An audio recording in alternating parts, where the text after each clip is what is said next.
우리 하나님의 말씀 보겠습니다. 마태복음 15장 21절부터 28절까지 말씀을 보도록 하겠습니다. 한 절씩 교독하도록 하겠습니다. 예수께서 거기서 나가사 두로와 시돈 지방으로 들어가시니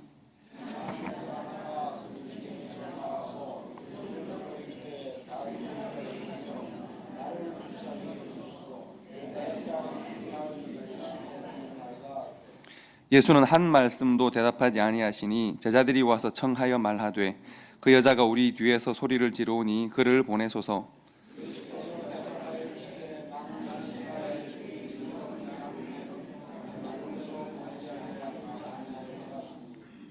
여자가 와서 예수께 절하며 이르되 주여 저를 도우소서.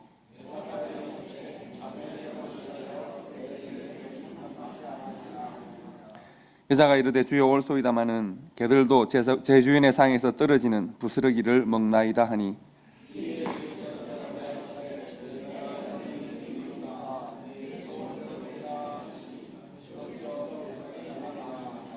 아멘. 여러분 혹시 동상이몽이라는 말의 뜻을 아시죠?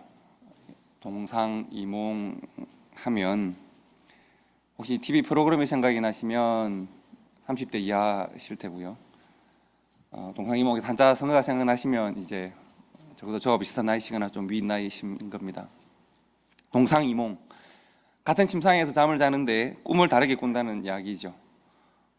사실 이건 너무나 당연한 얘기이기도 하지만 이것이 말하는 바는 같은 상황 속에 있어도 생각이 다르고 함께 머리를 맞대고 의논하는 것 같은데 관심이 각각 다른 곳에, 목적이 다른 곳에 있다는 것을 말합니다. 동상이몽, 사실 이번 주에 한국 현대사를 바꾸는 중요한 회담이 있죠. 그 회담에 북미 간에 혹은 남북미 간에 정상들이 모여서 이제 테이블에 앉아서 이야기를 하게 될 텐데 동상이몽 혹은 삼몽사몽이 되지 않기를 바라고요. 꼭 그들이 같은 꿈을 꾸지 않는다고 하더라도 서로 합의 가능하고 토론 가능한 꿈이었으면 좋겠다라고 생각을 합니다. 그래서 서로를 해치지 않는 합의가 가능하고 좋은 결론을 만들어낼 수 있는 꿈들이 함께 모여서 우리 한반도의 현대사를 이제 바꿔가는 중요한 결정들이 있기를 바랍니다. 아까 제가 광고 시간에도 말씀드렸지만 사람들은 이것이 사람의 일이라고 말을 하고 국가 간의 이해관계라고 말을 하지만 우리 성도들은, 교회는 하나님 인도하심이라고 고백합니다. 하나님의 긍휼하심과 자비하심이 우리 한반도에 함께 있어서 하나님께서 말씀하시는 화해와 평화의 때가 한반도에 이루어질 수 있도록 우리가 함께 기도해야 되겠습니다. 오늘은 성도 보통시의 하루라는 제목으로 두 번째 말씀을 나누려고 하는데요. 오늘은 좀 전에 제가 말씀드린 것과 관계된 말씀으로 함께 고민을 하려고 합니다. 지난주 말씀 성도 보통시의 하루라는 제목으로 첫 번째, 어떻게 보면 개론과도 같은 말씀을 나누었는데 그 목적이 말씀드린 대로 여러분들의 마음을 좀 괴롭히는 것이 목적이었습니다. 좀 고민하시고 내가 내 일상이 좀 변화되어야겠다라고 하는, 혹은 내 일상이 이렇게 시간에 떠내려가는 강물과 같이 이렇게 둥둥 떠내려가고 어느새 내가 강변에 닿으면 하나님을 만나게 되는 때를 문득 놀라면서 만나지 않기를, 내가 시간의 흐름 속에 나의 삶이 어디로 나아가고 어떤 목적을 가지고 있는지를 좀 고민하고 확인하며 살기를 생각하는 그러한 시간들을 가졌었으면 하는 그런 마음이 있습니다. 그리고 오늘은 이제 오늘부터 앞으로 나눌 말씀들은 좀 구체적인 고민들을 나눌까 하는데요. 오늘은 관심에 관한 말씀을 나누려고 합니다. 관심사, 성도 보통시, 즉 다른 여러분과 저와 같은 아주 보통스러운 성도들이 우리 일상에서 어떤 관심과 어떤 생각을 가지고 살아가는가 하는 것입니다. 관심사. 여러분, 이 관심이라는 것은 과연 뭘까요? 여러분이 혼자 있을 때, 가만히 있을 때 여러분의 마음을 차지하고 있는 그 무엇입니다. 나도 모르는 사이에 내가 벌써 그 생각을 하고 있고 나 혼자 뭔가 중얼거리는 말을 할 때가 있잖아요.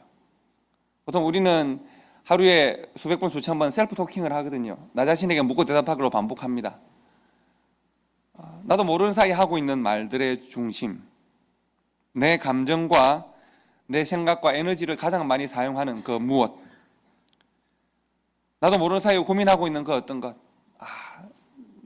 내가 저렇게 되어야 하는데, 혹은 내 것이 되어야 하는데, 나는 주로 어떤 일에 관심이 있고 내 시간 혹은 내 재정, 내 노력을 사용해서 그 관심을 이루려고 노력을 하고 있습니까? 여러분, 어떤 것이 여러분의 관심사입니까? 중요한 것은, 우리가 함께 고민해야 되는 것은 그 관심사들이 얼마나 우리의 신앙과 관련이 있습니까? 여러분이 가지고 있는 그 관심사, 대화의 중심이 되고 대화의 주제가 되고 내 감정의 중심이 되고 내 감정을 이끌어가고 내 관계를 변화시키기도 하는 그 관심사, 그것은 얼마나 성경적이고 그것은 얼마나 우리의 신앙과 관련되어 있습니까? 뭐 관심사 같은 것이 설교의 주제일 수 있나요?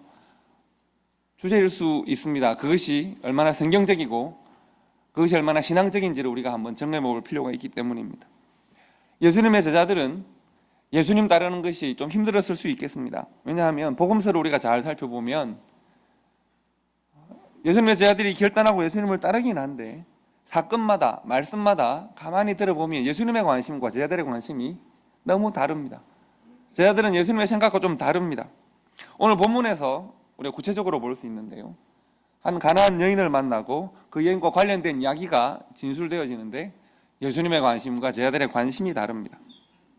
오늘 그래서 이 말씀을 통해서 이 말씀을 중심으로 예수님과 제자들은 어떤 관심의 차이를 가지고 있었고 우리들의 관심은 그 중에 어디쯤 있을지를 한번 고민해 보시면 좋겠습니다. 제가 말씀을 준비하다 보니까 재밌는 제목 하나, 설교 제목 하나를 발견했습니다. 설교 제목이 거룩한 관심이더군요. 거룩한 관심. 그래서 누가 이런 설교를 했지라고 찾아보니까 어느 신부님의 강론이었습니다. 그러니까 새벽 강론이었습니다. 한 7, 8분 되는 짧은 시간이라서 이분이 그 대단히 뭐 거룩한 관심이 뭔지를 설명하진 않고 그냥 오늘 설교의 제목은 거룩한 관심이다 이렇게 하셨습니다. 참 좋은 제목이라는 생각을 했습니다. 제가 전하고자 하는 말씀과 맥락이 맞는 좋은 제목이라고 생각했습니다. 여러분, 이 거룩한 관심이라는 것은 과연 뭘까요? 어떤 관심이 거룩한 관심일까요? 좋은 말로 잘 포장하면 거룩한 관심일까요? 하나님, 성경, 영적이고 내 감정을 잘 좋은 말로 포장하면 거룩한 것일까요? 어떤 관심을 거룩하다 말할 수 있을까요? 반대로 그러면 거룩하지 않은 관심은 어떤 관심일까요? 사실 이 거룩이라고 하는 말은 성경에서 오직 하나님께만 적용될 수 있는 말입니다. 오직 하나님으로부터 나오는 말이라고 볼 수 있습니다. 이사야 5장 16절 말씀을 보시면 오직 만군의 여호와는 정의로우심으로 높임을 받으시며 거룩하신 하나님은 공의로우심으로 거룩하다 일컬음을 받으시리니 라고 되어 있습니다. 그러니까 오직 하나님은 거룩하시고 하나님만이 거룩하다고 찬송을 받아야 합니다. 세상 모든 만물은 이제 하나님의 거룩하심을 옷 입는 것뿐입니다. 하나님의 거룩하심이 반영되어지는 것뿐입니다. 하나님이 거룩하기 때문에 하나님을 믿는 믿음이 거룩한 것이고 하나님이 거룩하시기 때문에 하나님의 백성으로 택함을 받을 때 우리가 거룩한 백성이 되는 것입니다. 하나님이 임재하시는 장소가 하나님이 임재하시기 때문에 거룩해집니다. 하나님을 예배하는 제사장이 하나님을 예배하기 때문에 제사장이 거룩하고 제사장이 입는 옷이 거룩해집니다. 하나님이 임재하시는 산, 시온산이 그래서 거룩한 산이 됩니다. 반대로 그들이 시온산에서 우상을 숭배하기 시작할 때 시온산은 거룩해질 수 있을까요? 더 이상 거룩한 산이 아닙니다. 하나님을 예배하는 성도가 입술로 하나님을 예배한다고 하지만 그의 삶으로, 그의 생각으로 하나님을 떠나 있으면 거룩한 성도일까요? 그렇지 않습니다. 이름은 성도인데 그 성자가 거룩할 성자가 아닐 수도 있습니다. 우리가 입은 옷이 혹은 이 예배의 처소가 거룩할까요? 하나님께서 받으시는 예배를 드릴 때 거룩한데 이곳에 앉아있는 우리들의 마음과 생각이 왜 우리가 이렇게 풍선 띄워서 무슨 생각을 가지고 있는지를 뿅뿅 이렇게 띄워볼 수 있잖아요. 우리가 여기 백명 성도들이 전혀 다른 생각들을 가지고 있다면 우리가 거룩하다 말할 수 있을까요? 따라서 거룩한 관심이란 어떤 관심인가? 당연히 하나님이 품으신 관심입니다. 거룩한 관심은 하나님의 관심, 하나님이 이 세상에 대하여 품으신 관심이 거룩한 관심입니다. 하나님의 마음과 생각의 방향이 거룩합니다. 하나님의 거룩한 관심은 하나님의 마음이 향하는 곳, 하나님의 시선이 향하는 곳, 하나님의 생각이 임하는 곳, 하나님의 거룩한 관심이라고 말할 수 있겠습니다. 오늘 본문을 보시면 예수님은 제자들과 함께 두로와 시돈 지방에 들어가셨다 이렇게 말합니다. 두로와 시돈, 어딘지 잘 모르시겠죠. 그래서 제가 좀 설명을 드리려고 하는데 한번 지도를 보시겠습니다. 지도를 보시면 두로와 시돈이라고 하는 곳은 안 보이시나요? 예. 두로와 시돈은 지도를 보시면 예루살렘에서 예, 드디어 나오는군요. 여기 보시면 예루살렘이 여기 있습니다. 예루살렘이 있죠. 사마리아는 어딜까요? 예루살렘 북쪽 이쪽이 사마리아입니다. 그리고 예수님의 활동의 주 무대였던 갈릴리는 바로 이곳입니다. 갈릴리 바다가 있고 사실은 호수이죠. 호수가 있고 예수님께서 주로 베세다, 가버나움, 갈릴리 바다 이렇게 예수님의 고향인 나사렛 이렇게 있습니다. 가나 혼인 잔치도 여기에 있었습니다. 예수님의 주 무대가 이곳이었습니다. 그리고 주로 이스라엘 백성들이 거주하는 곳이 예루살렘, 여기 보시면 베단이 있죠. 여기서부터 여기까지가 예루살렘 백성들이 이스라엘 백성들이 거주하는 곳입니다. 이곳을 넘었으면 이곳은 어딘가 하면 이방인들의 땅입니다. 지도를 좀 내려주셔야 됩니다. 지도를 좀 내려주셔야 됩니다. 여기 보시면 여기에 지도 전체를 좀 내려주시면 좋겠습니다.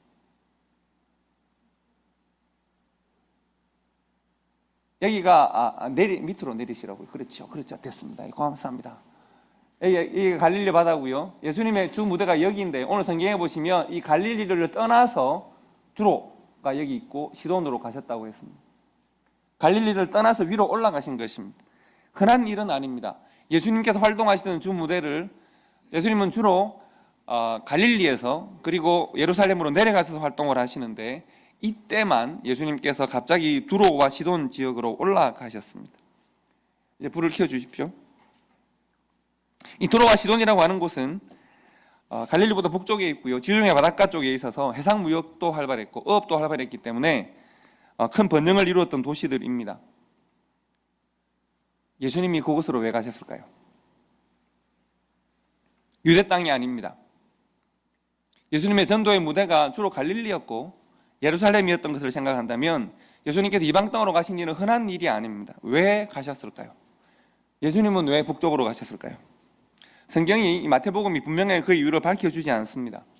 다만 우리는 성경을 비교해서 보면서 이래서 가셨겠구나, 예수님의 목적이 이것이었겠구나를 추측할 수 있습니다.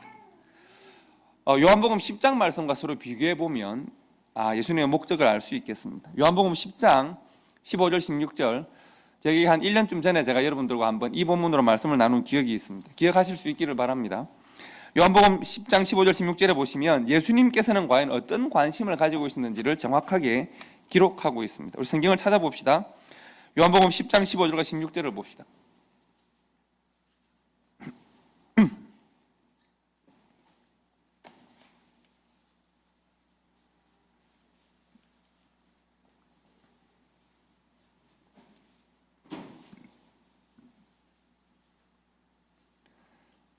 먼저 요한복음 10장 15절을 우리가 먼저 읽겠습니다. 다 같이 읽습니다. 시작. 아버지께서 나를 아시고 내가 아버지를 아는 것 같으니 나는 양을 위하여 목숨을 버리노라. 양들이 나를 아는 것이 하나님 아버지와 내가 서로를 아는 것과도 같다. 양들이 목자를 아는 것이. 그리고 말씀하시기를 나는 선한 목자인데 나는 양들을 위하여, 양들을 돌보기 위하여, 양들을 살리기 위하여 내 목숨을 버린다, 이렇게 말씀하셨습니다. 자, 여기서 예수님의 관심은 무엇입니까? 무엇에 대한 것입니까? 양입니다. 예수님의 관심의 핵심은 바로 양에 있습니다. 양은 예수님의 최대의 관심사입니다. 이 관심이 도대체 얼마나 클까요? 예수님의 관심의 크기는 어느 만큼일까요? 예수님의 목숨만큼 큽니다. 우리는 대부분 우리의 관심사항에 대해서 우리를 헌신합니다. 우리의 시간, 우리의 물질, 우리의 관계, 우리의 감정까지도 내 관심을 위하여 다 사용합니다. 우리 자신을 헌신해서 관심을 이루고자 합니다. 예수님은 자신의 관심이 잃어버린 양들에게 있고 그 양들을 구원하기 위해서 자신의 목숨까지 내어놓는다고 말씀하십니다. 아마 제자들이 이 말씀을 들을 때 참 좋았을 것입니다. 그렇지, 바로 예수님은 우리를 사랑하시고 우리를 위해서 목숨을 버리시는 선한 목자이지 라고 생각을 했을 겁니다. 그런데 15장 16절에는 반전이 있습니다. 우리 15장 16절을 다 같이 읽읍시다. 시작. 또 이 우리에 들지 아니한 다른 양들이 내게 있어 내가 인도하여야 할 터이니 그들도 내 음성을 듣고 한 무리가 되어 한 목자에게 있으리라. 15절에서 양이라고 말을 할 때 당연히 이스라엘 백성이자 택함받은 나라고 생각을 했을 터인데 예수님은 그렇지 않다고 말씀하십니다. 나는 물론 잃어버린 양, 이스라엘의 잃어버린 양들에 관심이 있다 하지만 지금 유대인이라고 하는 우리, 이스라엘이라고 하는 택함받았다고 하는 이 우리 밖에 있는 양들이 있다는 것입니다. 이 우리에 들지 아니한 다른 양들이 있는데 나는 그들을 위해서도 보내심을 받았다. 즉 이 우리에 들지 아니한 너희들이 생각하는 이스라엘이라고 하는 택함받았다고 하는 선민이라고 하는 그 우리에 들지 않은 양, 너희들은 그들과 너희들 사이에 담벼락을 치고 하나님 은혜와 복이 너희들로부터 벗어나지 못하도록 만들고 있지만 그러나 나는 그들도 나의 양이라고 지금 말한다. 이렇게 말을 하고 있습니다. 이 우리에 들지 아니한 다른 양들이 있어서 그들도 내가 인도해야겠는데 그들이 내 음성을 듣고 한 무리가 되어 한 목자를 따를 것이다. 여러분, 우리에 들지 않은 양 어떤 양일까요? 예수님 당시에 이방인들을 말합니다. 오랫동안 복음에 소외되어졌던 나라와 그 백성들, 예수님의 사랑과 구원의 은혜라고 하는 것이 이스라엘이라고 하는 장벽을 넘어서 지금 세계를 향하여 선포되고 있는 아주 귀한, 아주 핵심적인 장면입니다. 이 말씀이, 이 요한복음 10장 15절 16절 말씀이 오늘 우리가 읽은 마태복음 15장과 어떤 관련이 있을까요? 아주 깊은 관련이 있습니다. 왜냐하면 아마도 제자들이 의문을 품었을 것입니다. 예수님께서 길을 떠나서 갈릴리를 떠나서 올라가십니다. 여러분, 예수님께서 갈릴리에 계시다가 뿅 하고 두로와 시돈으로 딱 가시는 게 아니잖아요. 어떻게 가셨을까요? 걸어가셨을 겁니다. 그 험한 광야 지역을 걸어서 가십니다. 별로 물어도 대답을 안 하실 겁니다. 또 그때는 뭐 스승을 따라가는 것이 길이니까요. 그런데 제자들이 서로 수군댈 거 아니겠습니까? 도대체 여기를 왜, 이방인의 땅을 왜 예수님이 가시지? 왜 이방의 땅으로 들어가시지? 갈릴리 지역을 벗어날 때 점점 이상한데? 그리고 두로 시돈 지방으로 들어가시니까요. 예수님 여기를 왜 오시나요? 혹시 유대인들이 너무 괴롭히니까 피해서 오셨나요? 휴가를 즐기시나요? 바닷가 쪽에? 여러 가지 생각을 할 수 있습니다. 예수님 도대체 이 이방인의 마을로 왜 들어오셨습니까? 여기서 뭘 하려고 하십니까? 라고 하는 의문을 가질 수 있겠죠. 바로 그때 세계교회사에서 정말 중요한 한 사건이 발생합니다. 정말 중요한 사건입니다. 여러분과 제게도 영향을 미치는 중요한 사건입니다. 어떤 사건이냐면 마태복음 15장 21절 22절에 보니까 예수께서 거기서 나가사 두로와 시돈 지방으로 들어가셨는데 가나안 여자 하나가 그 지경에서 나와서 소리를 지릅니다. 울부짖습니다. 주 다윗의 자손이여 나를 불쌍히 여겨 주십시오. 내 딸이 흉악한 귀신에 들려서 내 딸의 삶이 완전히 무너졌습니다. 제발 우리를 불쌍히 여겨달라고 간구합니다. 여러분, 이 성경에 보시면 이 여인을 가나안 여인이라고 했습니다. 이름을 적시하지도 않았고, 가나안 중에, 가나안이라고 하면 그 이스라엘을 제외한 그 지역의 모든 사람들을 말하는 건데, 가나안 중에 어떤 족속인지, 가나안에는 수많은 족속들이 있거든요. 별로 관심이 없습니다. 그냥 이방 사람이라는 뜻입니다. 한 이방의 여인, 그 이방 여인이 두로 출신, 시돈 출신, 그 외에 모든 전 세계 출신일 수도 있는 한 여인이 다윗의 자손 예수야라고 부르짖습니다. 자신이 이방인이라는 것을 인정합니까? 인정하지 않습니까? 인정하고 있습니다. 왜냐하면 예수를 부를 때 혈통적으로 부르고 있습니다. 다윗의 자손, 예수님 나를 불쌍히 여겨달라고. 이미 예수의 거절을 예상하고 있습니다.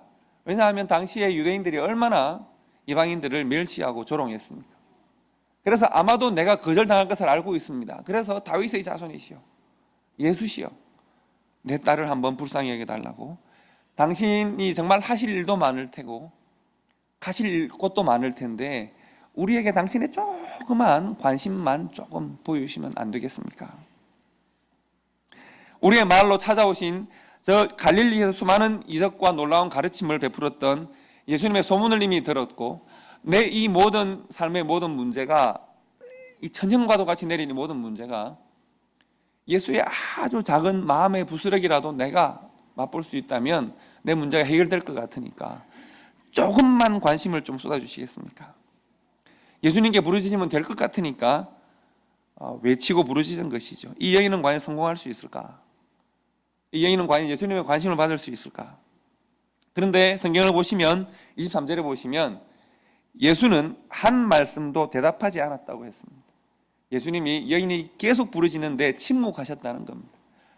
여러분, 누군가에게 계속 도움을 청하고 말을 하는데 아이고 저는 안 됩니다라고 말이라도 하면 좋겠는데 계속 아무 말 안 하고 가만히 있으면 여러분은 어떤 느낌이실까요?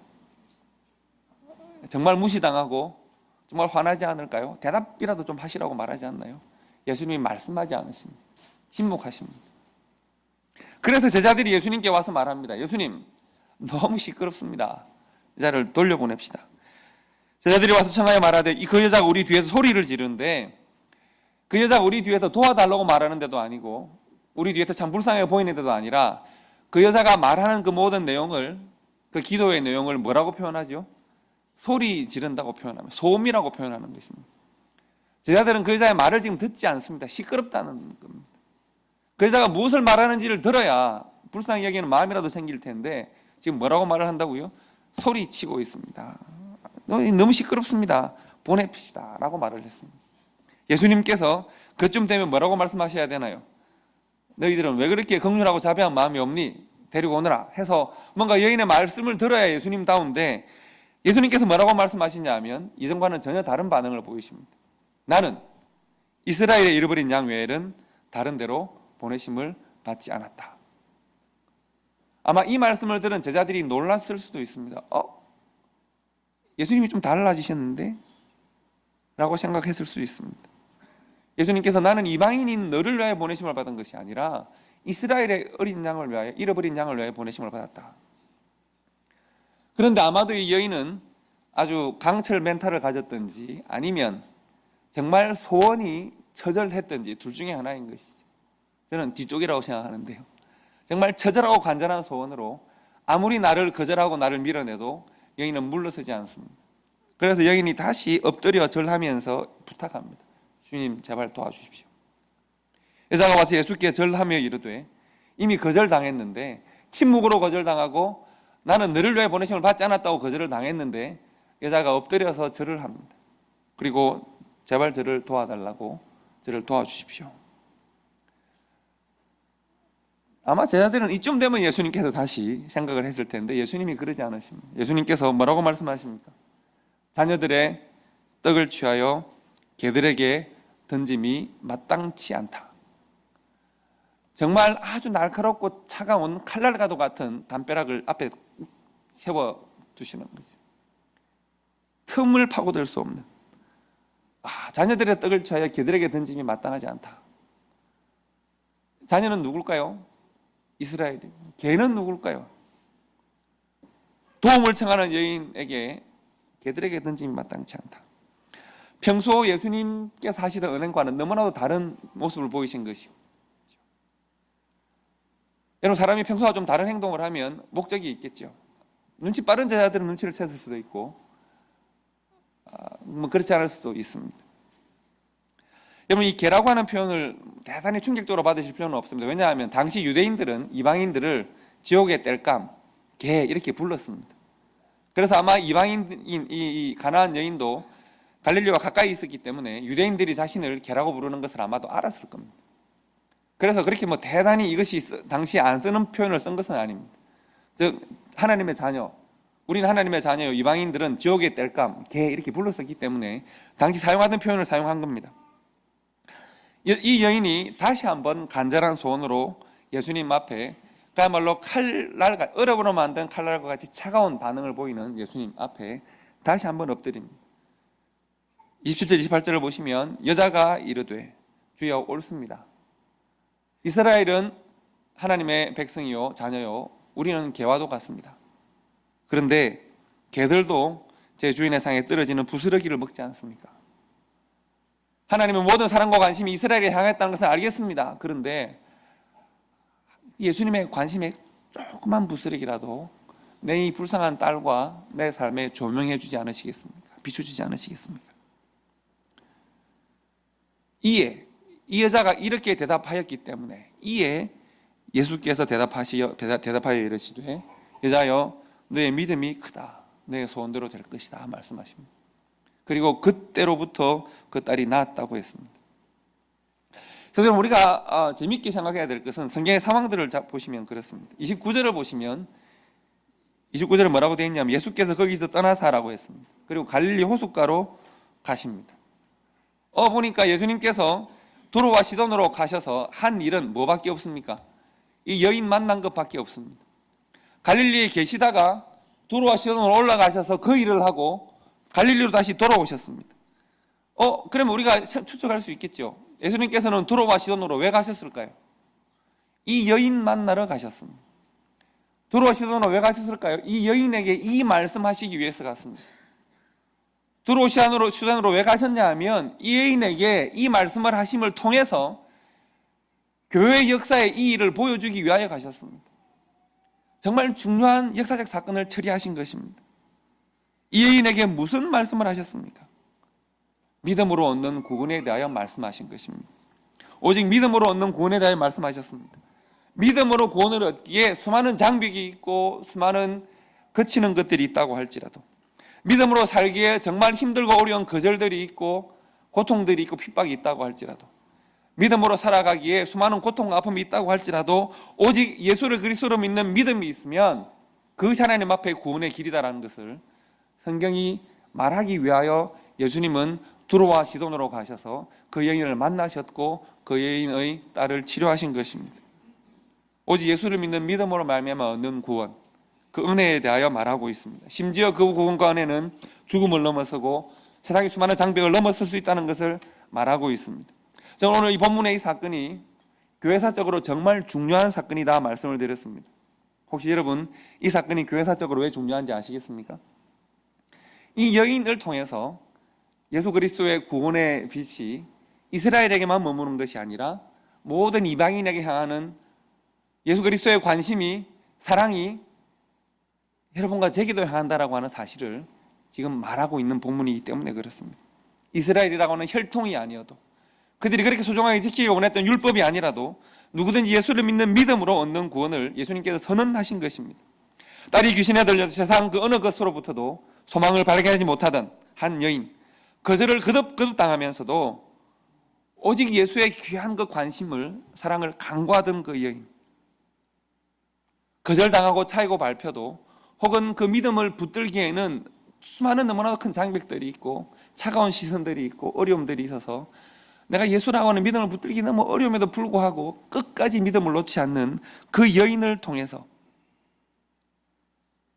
모든 민족을 구원하고자 하시는, 이 땅을 구원하고자 하시는 하나님의 관심이, 예수 그리스도의 관심이 표현되어진 것입니다.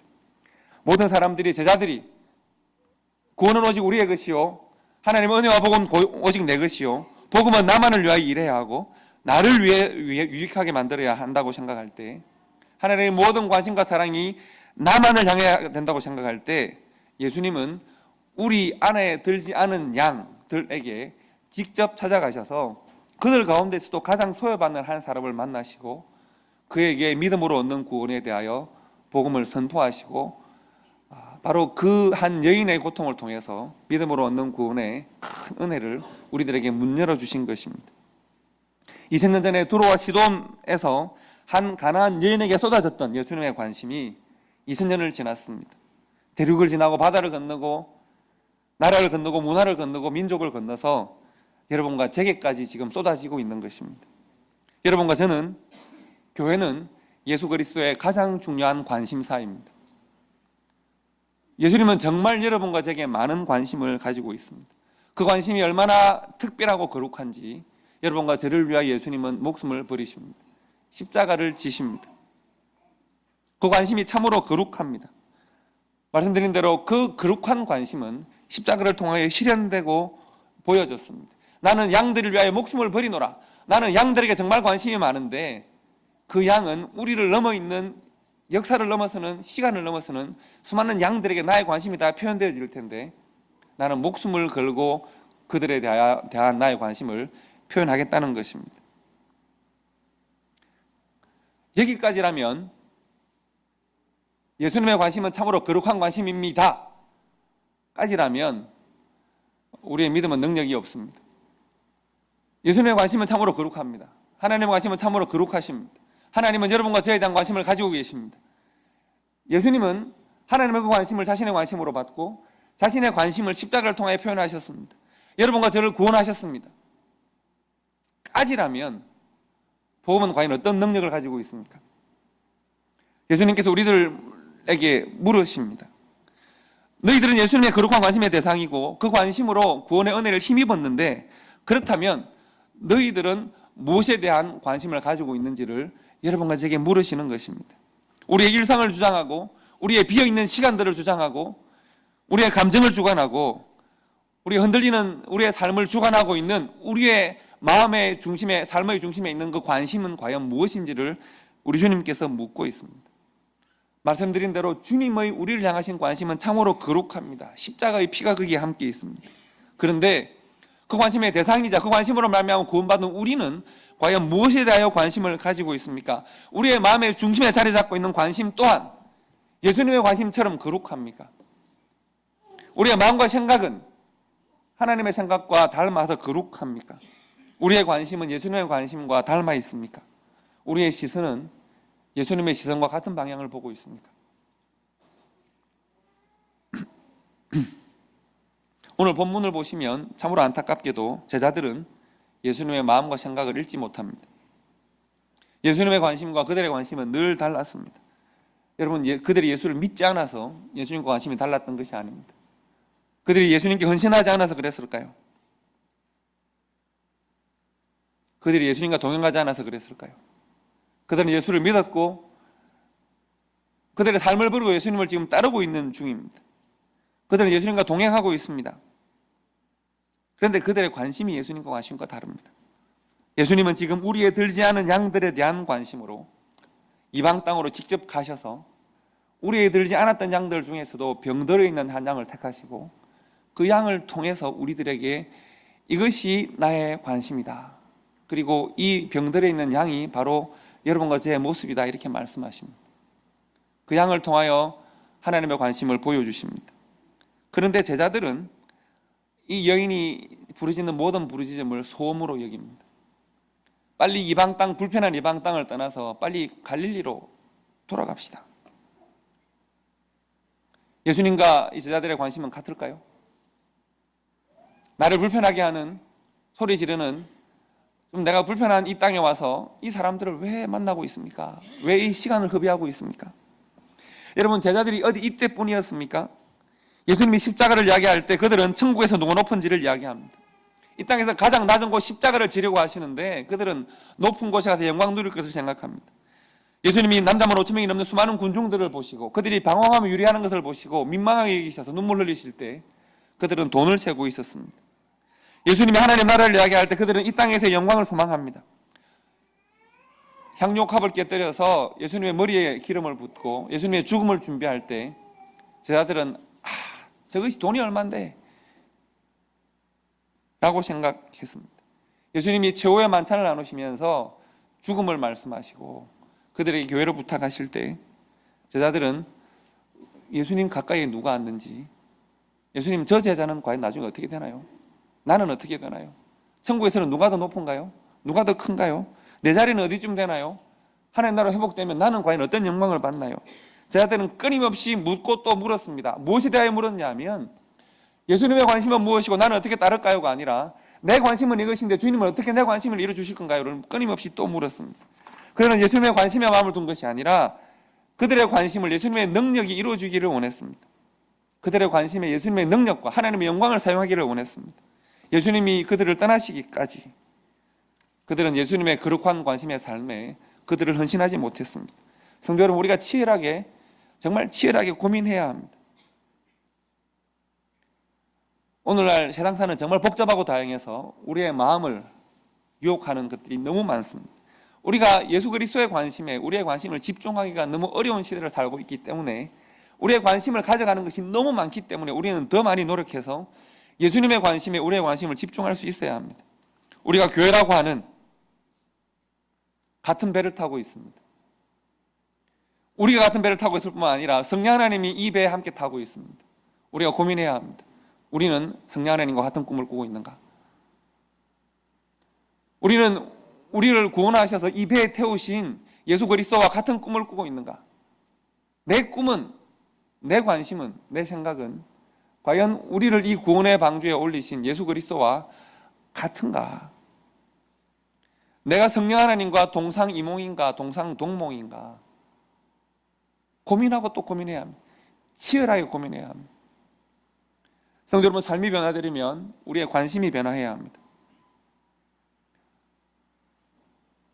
베드로 사도는 예수님이 십자가에 달리시기까지 심지어 부활하신 이후에도 예수님의 관심에 동참하지 못했던 제자였습니다. 그는 참 소원이 많은 사람이었는데 안타깝게도 그 소원이 예수님의 그를 향한 소원과 일치하지 않았습니다. 그러나 주님께서 그를 부족한 그를 세우셔서 반석이라고 말씀하십니다. 초대교회 지도자가 되어서 성도를 섬기고 교회를 섬깁니다. 그가 점점 성장합니다. 하나님께서 사도 베드로를 통해서 이제 초대교회를 권면하십니다. 오직 너희를 부르신 거룩한 이처럼 너희도 모든 행실에 거룩한 자가 되라. 이것이 베드로전서 1장 15절 말씀입니다. 오직 너희를 부르신 거룩한 이처럼 너희도 모든 행실에 거룩한 자가 되라. 그런데 원래 사도 베드로의 초기의 모습을 보면 이 말씀은 잘 어울리지가 않습니다. 사도 베드로는 좀 어떤 사람인가요? 좀 급하고 좀 거룩하기보다는 좀 급한 사람이죠. 은행에서 좀 조심이 없는 사람입니다. 그런데 하나님께서 베드로를 변화시키고 만지시고 다루셔서 베드로를 통하여 이 말씀을 들을 때 성도들은 다 고개를 끄덕일 수 있는 사람이 되었다는 것이죠. 그래서 하나님께서 베드로를 통하여 말씀하시기를 오직 너희를 부르신 거룩한 이처럼 너희도 모든 행실에서 거룩한 자가 되라. 다르게 말하면 오직 너희를 부르신 그 하나님께서, 예수 그리스도께서 너희를 향하여 거룩한 관심을 가지고 있는 것처럼 너희들도 거룩한 관심으로, 예수 그리스도와 같은 관심으로 교회를 섬기고 세상을 섬기고 하나님 나라를 섬기는 사람이 되라고 권면하는 것입니다. 예수의 관심, 예수의 헌신, 예수의 시선이 머무는 곳, 예수의 마음과 눈물이 흐르는 곳, 그것이 우리의 관심이 되어야 한다는 것을 성경이 말하고 있습니다.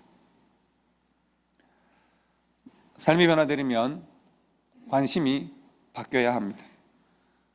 우리 초대교회 성도들의 마음을 우리 주님께서 어루만져 주시기를 바라고 우리의 관심의 영역을 우리가 하나님의 관심의 영역과 잘 초점 맞출 수 있기를 바랍니다. 그래서 우리 주님의 거룩한 마음과 관심으로 우리가 살기를 바랍니다. 우리 초대교회의 고백이 하나님, 내가 하나님과 같은 관심, 예수 그리스도의 품으신 관심과 같은 관심으로 나를 바라보고 내 가정을 바라보고 교회를 바라보고 세상을 바라보고 하나님 나라의 삶을 살 수 있도록 나를 인도해 주십시오 라고 기도하고 고백할 수 있는 우리 초대교회 될 수 있기를 주님의 이름으로 축복합니다. 기도하겠습니다.